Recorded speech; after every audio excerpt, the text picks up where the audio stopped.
बिस्मिल्लाहिर्रहमानिर्रहीम। इससे पहले लेक्चर में हमने देखा था कि जो सिंक्रोनस मोटर है that is not self starting motor. तो इस मोटर को स्टार्ट करने के कुछ तरीके आज हम पढ़ेंगे। पहला जो तरीका है motor starting by reducing electrical frequency.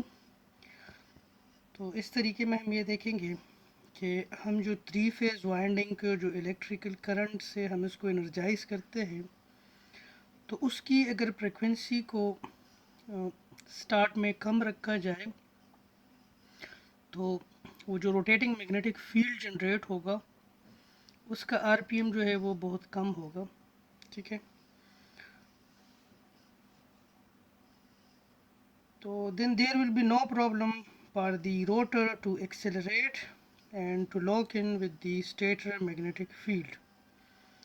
और जब स्टेटर और रोटर का जो मैग्नेटिक फील्ड है ये लॉक्ड इन हो जाए तो फिर स्टेटर मैग्नेटिक फील्ड के स्पीड को ऑपरेटिंग स्पीड पर ले जाया जाए। Now the question arises how to change the speed of the stator magnetic field. So as we know that the stator magnetic field speed depends upon it is directly proportional to the frequency of the stator um, current।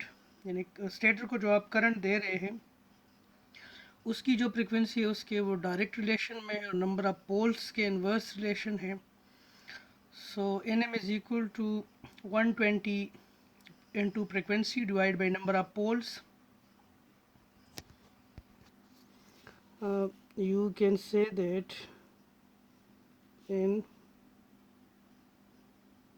m is equal to 120 frequency stator electrical divided by p. So now if we decrease f, so n of m will also decrease. Okay, so we can change the speed of the stator magnetic field by changing the frequency of the energizing current or energizing voltage. So somehow ever, if we are successful in changing this frequency, so we can change the speed of the synchronous motor and we can change the speed of the rotating magnetic field. So now the question arises that how, from where the variable frequency comes from, कि ये जो frequency आप very करेंगे इसको आप कैसे very करेंगे, यानी फ्रिक्वेंसी को आप वेरिएबल कैसे रखेंगे। नॉर्मली जो रेगुलर पावर सिस्टम्स होते हैं इनको रेगुलेट किया जाता है कि वो 50 या 60 हर्ट्ज़ किसी एक फ्रिक्वेंसी पे उसे रेगुलेट किया जाता है बहुत केयरफुली। लेकिन आजकल जो है सॉलिड स्टेट मोटर कंट्रोलर्स जो है वो यूज्ड होते हैं और वो जो सॉलिड स्टेट मोटर कंट्रोलर्स होते हैं वो एक कांस्टेंट इनपुट फ्रिक्वेंसी को एक वेरिएबल या आप कह लें कि एक डिज़ायर्ड आउटपुट फ्रिक्वेंसी जो कि एक फ्रैक्शन ऑफ हर्ट्ज से लेकर to and above the rated frequency तक उसको वो वेरी करने की कैपेबिलिटी रख लेता है। So due to these solid state motor controllers, if we get such a variable frequency draw and we included this variable frequency draw in our motor control circuit, then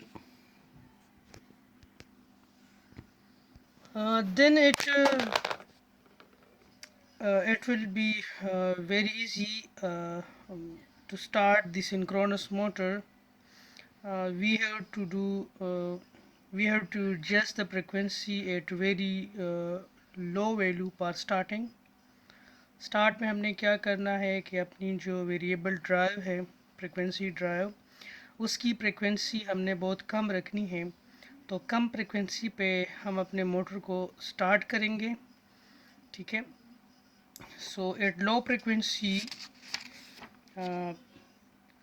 there will be no problem for the rotor to accelerate and to lock in with the stator magnetic field। और जब भी आपका stator का जो electric field है और rotor का जो इलेक्ट्रिक फील्ड है वो लॉक्ड हो जाए, ठीक है, तो फिर हम क्या कर सकते हैं, then we can raise the frequency to the desired operating frequency for normal running, ठीक है। तो फिर जो भी हमारी डिज़ायर्ड ऑपरेटिंग फ्रिक्वेंसी होती है उस तक हम अपनी फ्रिक्वेंसी को बढ़ा सकते हैं। यानी फ्रिक्वेंसी जो कंट्रोल मेथड है या जो motor starting by reducing electrical frequency है उसमें ये है कि स्टार्ट में हम इलेक्ट्रिकल फ्रिक्वेंसी को कम रखेंगे, तो उससे ये होगा कि रोटर और स्टेटर का जो मैग्नेटिक फील्ड है वो लाइन अप करने में उनको आसानी होगी, ठीक है। और सिंपल सी बात है यार, देखिए लेट्स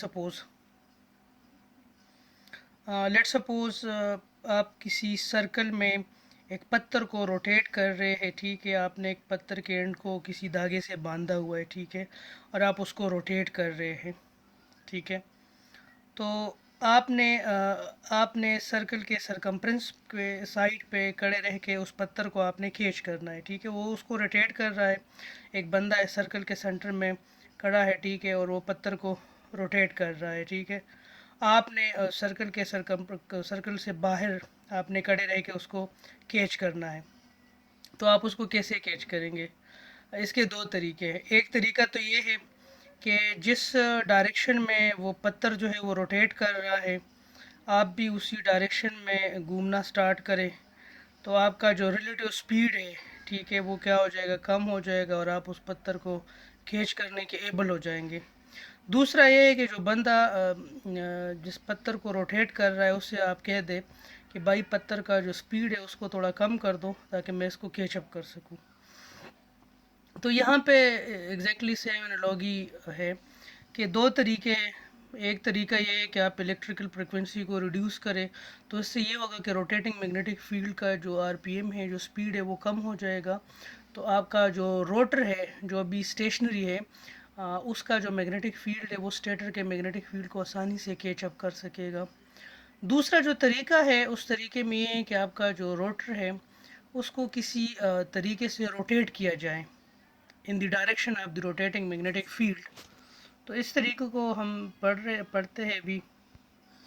यहाँ पे आप देखिए motor starting with an external prime mover, ये दूसरा तरीका जो मैंने आप लोगों को बताया कि पत्थर को खींचने का आसान तरीका ये भी है कि आप पत्थर की डायरेक्शन में आप रोटेट करना स्टार्ट करें, तो पत्थर और आपका जो रिलेटिव स्पीड होगा वो क्या हो जाएगा, कम हो जाएगा और आप उसको आसानी से कैच कर सकोगे, ठीक है।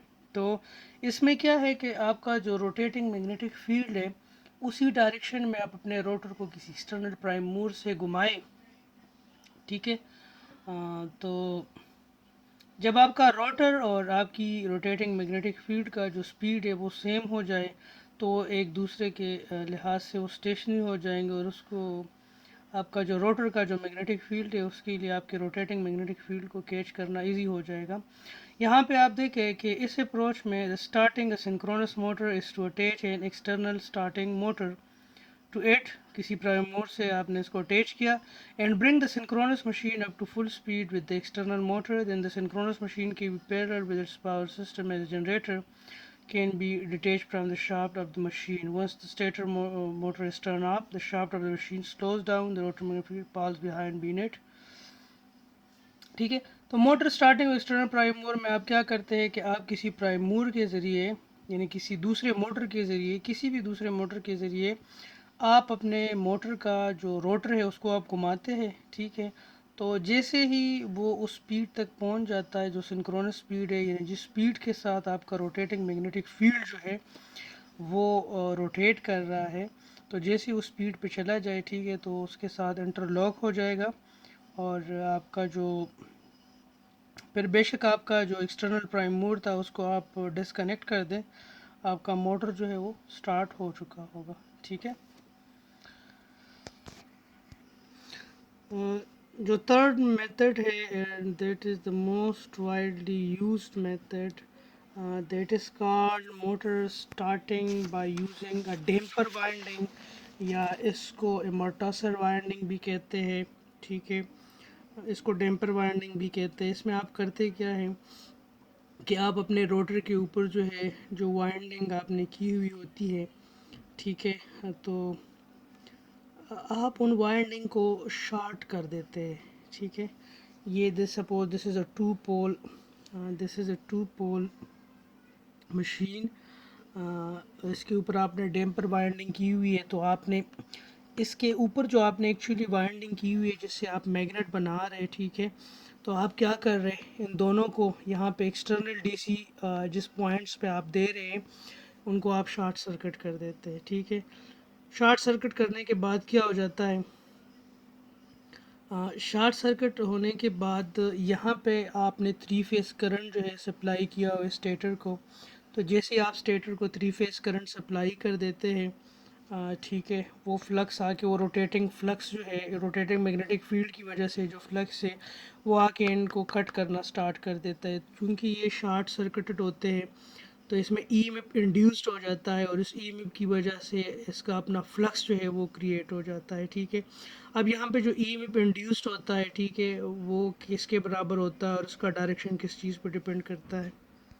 हमने देखा था कि आपके पास जो इंड्यूस्ड ईएमएफ है वो किस चीज़ के बराबर होता है कि E induced is equal to sorry E induced is equal to V cross P dot L,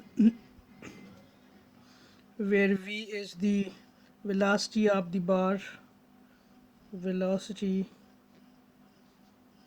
बार जिसको आपने शॉर्ट सर्किट किया हुआ है, रिलेटिव टू दी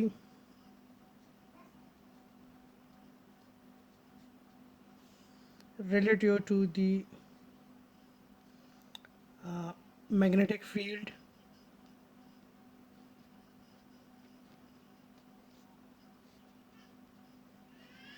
ठीक है, B is the flux density,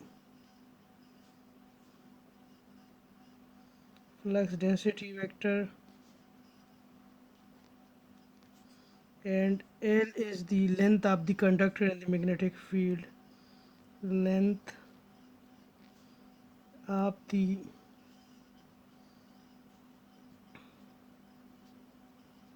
conductor in magnetic field. So यहाँ पे आप देखें V cross B, this is cross product, so if this is V and this is B, if this is V and this is B, so V cross B will be a vector. If let's suppose this is V and this is B, so V cross B, it will be a vector that will be perpendicular to these both. Okay, so V cross B will be a vector perpendicular to both of these. So यहाँ पे आप देखें, यहाँ पे let's suppose this is rotating in this direction, let's suppose this rotor is rotating in counterclockwise direction. So if this is rotating in counterclockwise direction, so what will be the direction of V का direction यू होगा, and what is the direction of B S, तो B S का direction ये होगा, तो what will be the direction of induced EMF, so induced EMF का direction out of the page होगा क्योंकि this is B and this is V, so B cross V का जो वेक्टर होगा that will perpendicular to both of them, so यहाँ पे ये होगा। ठीक है, यहाँ पे v का डायरेक्शन चूँकि इसको आप काउंटर क्लॉकवाइज रोटेट कर रहे तो यहाँ पे v का डायरेक्शन ये होगा, ठीक है, क्योंकि आप इसको u रोटेट कर रहे तो यहाँ पे v का डायरेक्शन ये होगा और यहाँ पे v का डायरेक्शन ये होगा। जो v की डायरेक्शन चेंज होने की वजह से यहाँ पे इंड्यूस टीम की डायरेक्शन जो है वो भी चेंज हो जाएगी। ठीक है, सो यहाँ पे आप देखें कि आपका जो इंड्यूस टार्क है, ठीक है, सो इंड्यूस टार्क आपके पास किस चीज़ के बराबर होता है, induced torque induced is equal to KBW cross BS, and cross product is K B W B S sin alpha, where alpha is the angle between BW and BS. So at t is equal to 0, what will be the direction up? This will be the direction up induced EMF, and this will be a direction up induced EMF, and this will be BW, and this is, let's suppose, this is the direction of B, this is the direction of BW. The direction of BW depends upon the grip rule. यहाँ पे आप देखें, इस grip rule को आप यूँ apply करें, so यहाँ पे आपके पास नेट जो फ्लक्स का डायरेक्शन है, ये आपके पास राइट हैंड ग्रिप रूल, ये आपके पास डायरेक्शन बन रहा है, ठीक है। सो दिस इज़ द बीस इन्होंने एज्यूम किया है कि यहाँ से वो स्टार्ट कर रहे हैं, ठीक है। बीस तो रोटेट कर रहे हैं ना, बीस से बीस का ये पोजीशन है, फिर इसका ये होगा, फिर ये होगा, फिर ये होगा, ठीक है। बीस रोटेट कर रहा है, इसका स्टार्टिंग पोजीशन है। बी डब्ल्यू जो है ये आपके पास इस करंट और इस करंट की वजह से इसका डायरेक्शन यूँ आया है, ठीक है। ग्रिप रूल आप अप्लाई करें इस पर, राइट हैंड जो ग्रिप रूल है वो अप्लाई करें। सो यहाँ आपके पास जो इंड्यूस टार्क है that is counter clockwise, counter clockwise इस वजह से क्योंकि बी ये आपके पास induce torque is the cross product of B W cross B S. So what will be B W cross B S, तो बी डब्ल्यू क्रॉस बी से आप करेंगे तो the resultant will be perpendicular to both of this, ठीक है। तो this is a counter clockwise direction. Now यहाँ पे आप देखें, यहाँ पे इंड्यूस टार्क ज़ीरो है। इंड्यूस टार्क इस वजह से ज़ीरो है क्योंकि यहाँ पे v का डायरेक्शन जो है, द डायरेक्शन ऑफ v का डायरेक्शन ये इस पॉइंट पे क्या है, ये है। तो v and b is parallel to each other, तो v cross b will be equal to zero because v, the direction of v is this here and B's is here. अब बीस इनिशियली यहाँ पे था, B's is the stator magnetic field and stator magnetic field is a rotating magnetic field. तो stator magnetic field ने rotate करके इस position पे आ गया, ठीक है। अब जब स्टेटर का मैग्नेटिक पोजीशन इस जगह पे आ गया, तो अब यहाँ पे रोटर किस डायरेक्शन में रोटेट कर रहा है, काउंटर क्लॉकवाइज में रोटेट कर रहा है, ठीक है। काउंटर क्लॉकवाइज में रोटेट कर रहा है, तो यहाँ पे आप देखें what will be the direction of V, the direction of V will be this and here the direction of V will be this because the rotor is rotating in a counter clockwise direction. So ये counter clockwise direction में ये इस point पे we का direction ये होगा और इस पॉइंट पे वी का डायरेक्शन ये होगा। तो यहाँ पे आप देखें वी क्रॉस इंड्यूस्ड ईएमएफ किस चीज़ के बराबर है, E induced is equal to V cross B dot L. So what will be V cross B, V cross B will be 0 because B is parallel with V. So यहाँ पे क्या होगा, induced EMF zero होगा। तो जब induced EMF zero होगा तो आपके पास करंट फ्लो नहीं करेगा और इंड्यूस्ड टार्क क्या होगा, ज़ीरो होगा। यहाँ पे अब आपका स्टेटर का जो मैग्नेटिक फील्ड है, स्टेटर का जो मैग्नेटिक फील्ड है वो इस पोजीशन पे आ गया, ठीक है। सो यहाँ पे आप देखें this is actually the opposite seen in this case. यहाँ पे स्टेटर मैग्नेटिक फील्ड यहाँ पे है और यहाँ पे इस डायग्राम में स्टेटर मैग्नेटिक फील्ड यहाँ पे आ गया। तो जब स्टेटर मैग्नेटिक फील्ड यहाँ पे आ गया तो यहाँ पे करंट पोजीशन चेंज हो जाएगा। यहाँ पे क्रॉस है तो डॉट बन जाएंगे, ये डॉट क्रॉस बन जाएंगे और इसने 180 ट्रेवल किया तो ये भी 180 ट्रेवल कर लेगा, ठीक है। यहाँ पे आप देखें ये उसके साथ, अगर आप उसके साथ कंपेयर करना चाहें, अदरवाइज अगर बी स्टेटर यहाँ पे आ गया, ठीक है, तो what will be B is cross V, sorry V cross B, V क्या है, वी यहाँ पे ये डायरेक्शन है and B is this direction. So what will be V cross B, V cross B will be out of the page, ठीक है। that will be a vector that is perpendicular to perpendicular। अब देखें ये this is B and this is V, तो V cross B का जो vector है ये perpendicular to both होगा, ठीक है। अब perpendicular to both जो है ये out of the page भी हो सकता है और toward the page भी हो सकता है या into the page भी हो सकता है, ठीक है। So यहाँ पे this is the direction of B and this is the direction of V. So due to this reversal in direction of BS, the what will be the V cross B will be a vector that will be out of the page, ठीक है। Cross product में resultant vector हमेशा perpendicular होता है आपके दोनों vectors के, ठीक है। सो यहाँ पे आप देखें, और आपका जो इंड्यूस टार्क होगा वो क्या होगा, वो काउंटर क्लॉकवाइज होगा। और इसी तरह यहाँ पे जब 20 आपके पास अगेन उसी पोजीशन पे आ जाता है, ठीक है, तो इंड्यूस टार्क ज़ीरो होगा। इंड्यूस टार्क इस वजह से ज़ीरो होगा क्योंकि यहाँ पे वी वेक्टर वी और वेक्टर 20 जो है ये आपके पास पैरेलल आ गए, तो v क्रॉस b आपके पास क्या हो जाएगा, ज़ीरो हो जाएगा। तो इस वजह से आपका इंड्यूस टार्क जो है वो ज़ीरो हो जाएगा। यहाँ पे आपने देखा कि आपका जो टार्क था वो दोनों सिचुएशन में काउंटर क्लॉकवाइज था। यहाँ पे आप देखें दोनों सिचुएशन में आपका टार्क जो था वो क्या था, काउंटर क्लॉकवाइज था। यानी पहले काउंटर क्लॉकवाइज फिर ज़ीरो, फिर काउंटर क्लॉकवाइज फिर ज़ीरो। तो यहाँ पे एक साइकिल में आप देख ले आपका जो रिजल्टेंट टार्क होगा वो क्या होगा, काउंटर क्लॉकवाइज होगा। लेट सपोज यहाँ पे काउंटर क्लॉकवाइज होता, यहाँ ज़ीरो होता, यहाँ पे क्लॉकवाइज होता, यहाँ ज़ीरो होता, तो एक साइकिल में आपका टार्क जो होता ज़ीरो होता, ठीक है। लेकिन यहाँ पे दो दफ़ा ज़ीरो और दो दफ़ा काउंटर क्लॉकवाइज है, तो आपका जो रिजल्टेंट टार्क है वो क्या है, वो काउंटर क्लॉकवाइज है। यहाँ पे आप देखें, notice that sometimes the torque is counter clockwise and sometime it is essentially zero, but it is always unidirectional. Since there is a net torque in a single direction, the motor's rotor speeds up. Okay, क्योंकि आपका torque जो है unidirectional torque है, so the motors rotor जो है speeds up.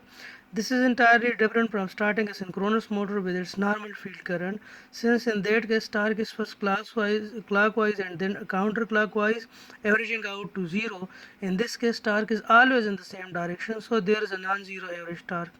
ये जो case है जब आपके कि पहले आपके पास टार्क जो था वो क्लॉकवाइज था और फिर एंड काउंटर क्लॉकवाइज था, ये केस हम इससे पहले वीडियो में हम लोग देख चुके थे, ठीक है। So there is a non zero average torque, यहाँ पे है torque is always in the same direction, so there is a non zero average torque. Page 295 के आखिरी पैराग्राफ पे आप देखें, although the motors rotor will speed up it can never quite reach synchronous speed. ये synchronous speed इस वजह से catch नहीं कर सकेगा, क्यों, क्योंकि यहाँ पे अगर ये सिंक्रोनस स्पीड पे चला भी जाता है तो आपका जो इंड्यूस्ड ईएमएफ है v cross b, v is the relative speed, okay, v is the relative speed of the magnetic fields. तो अगर आपके पास ये दोनों सिंक्रोनस स्पीड पे चले जाते हैं तो आपके पास v ज़ीरो हो जाएगा। जब आपके पास v ज़ीरो हो जाएगा तो इंड्यूस्ड ईएमएफ ज़ीरो हो जाएगा। जब इंड्यूस्ड ईएमएफ हो जाएगा तो आपका जो इंड्यूस टार्क है उसके लिए जो नेसेसरी करंट है वो क्या हो जाएगा, वो ज़ीरो हो जाएगा। सो इस वजह से आपका जो मोटर है it will never catch up, आपका जो रोटर है it will never catch the rotating magnetic field, ठीक है। If there is no relative motion, the induced voltage in the winding will be zero, the resulting current flow will be zero, and the winding magnetic field will be zero. Therefore, there will be no torque on the rotor to keep it turning. Even though a rotor cannot speed up all the way to synchronous speed, it can get close. It gets close enough to synchronous speed. The regular field current can be. अच्छा, अब जब ये synchronous speed के करीब चला जाए, ये तो हमने देख लिया कि ये सिंक्रोनस स्पीड के करीब कभी नहीं जाएगा, क्योंकि जब वो सॉरी सिंक्रोनस स्पीड के एग्जैक्ट कभी नहीं जाएगा। उसका रीज़न ये है कि अगर आपका रोटर जो है वो सिंक्रोनस स्पीड के साथ घूमना रोटेट होए तो आपका रोटेटिंग मैग्नेटिक फील्ड भी सिंक्रोनस स्पीड के साथ रोटेट कर रहा है, आपका रोटर भी सिंक्रोनस स्पीड के साथ रोटेट कर रहा है, तो इनका जो रिलेटिव स्पीड होगा वो ज़ीरो हो जाएगा। जब रिलेटिव स्पीड ज़ीरो हो जाएगा तो v क्रॉस b ज़ीरो हो जाएगा, v क्रॉस b ज़ीरो हो जाएगा तो इंड्यूस्ड ईएमएफ ज़ीरो हो जाएगा। इंड्यूस्ड ईएमएफ ज़ीरो हो जाएगा तो आपका करंट फ्लो ख़त्म हो जाएगा। करंट, क्योंकि there is no induced EMF तो there will be no current flow, तो आपके जो डैम्पर वाइंडिंग है उसमें करंट फ्लो ख़त्म हो जाएगा। करंट फ्लो ख़त्म हो जाएगा तो जो नेसेसरी मैग्नेटिक फील्ड है वो ख़त्म हो जाएगा और जो टार्क है वो ख़त्म हो जाएगा। सो आपके पास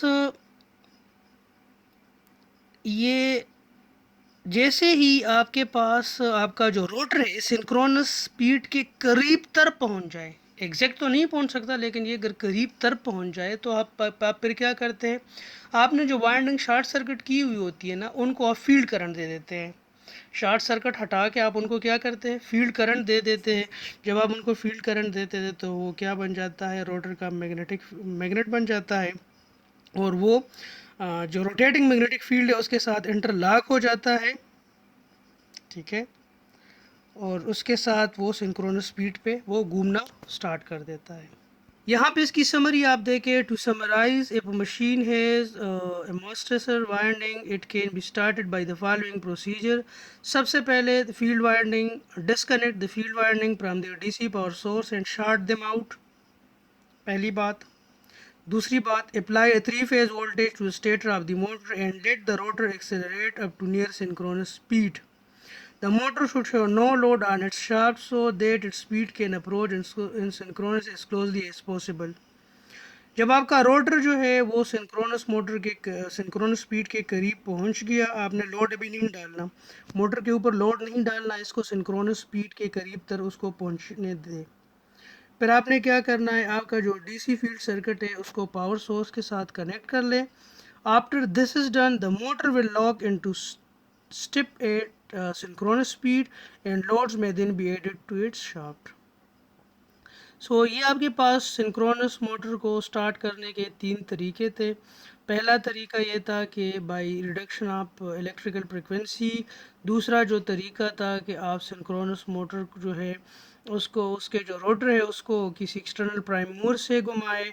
और तीसरे को हम कहते हैं डैम्पर वाइंड, मॉस्टेसर वाइंडिंग, या starting synchronous motor as a induction motor. इसको हम कहते हैं as a induction motor start करना, कि सिंक्रोनस मोटर को पहले as a induction motor start करें और फिर उसको फील्ड करंट आप दे दें, तो वो क्या हो जाएगा, आपका रोटर का जो मैग्नेटिक फील्ड है वो रोटेटिंग मैग्नेटिक फील्ड के साथ इंटरलॉक हो जाएगा।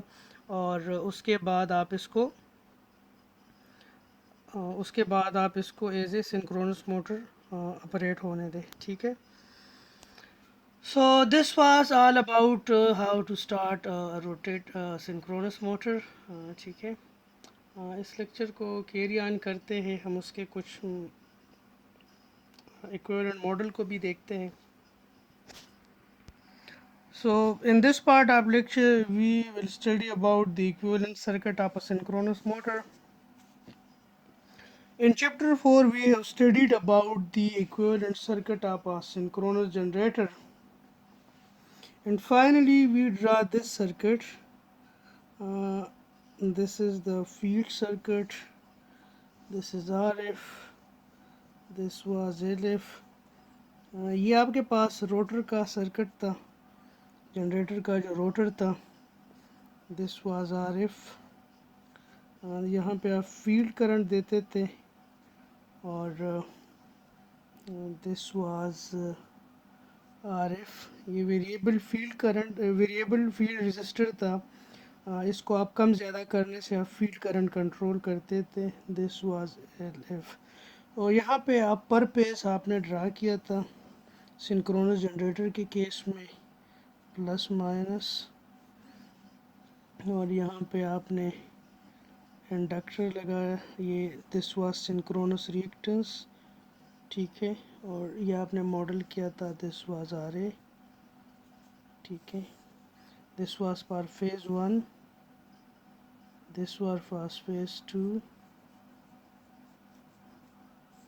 this was JXS, this was RA, and this was V phi।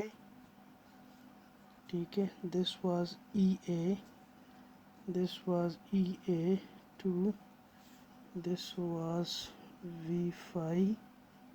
ठीक है, एंड यहाँ पे this was for phase 3। okay,